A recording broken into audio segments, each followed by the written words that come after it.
আপনারা যারা আমার সাথে সাথে পিক্সেল ভার্সে কাজ করেন, এখানে প্রতিদিন ডেইলি যে রেওয়ার্ড দুইটা চেকিং করে আপনারা টোকেন নেবেন কিভাবে, এটা জাস্ট আমি আপনাদেরকে আজকে নিয়ে দেখাই দিই। প্রথমে লঞ্চ বোর্ডে যাবেন।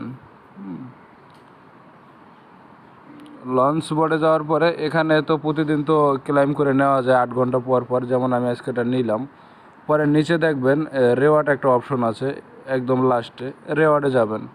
রেওয়ার্ডে যাওয়ার পরে ডেইলি চেক এখানে 2 রকমের আছে, যেমন নিচে ক্লাইম করে নেওয়া লাগে, ক্লাইমেটটা এই জন্য আজকেরটা আমি নিয়েছি 5 ডে। আরেকটা আছে উপরে যে প্লে একটা অপশন আছে, এই প্লেটটা নেবেন কিভাবে, ডেইলি কম্বো প্লেতে দিবেন। প্লেতে দিলে হয়তো বা একটু স্লো কাজ করতে পারে।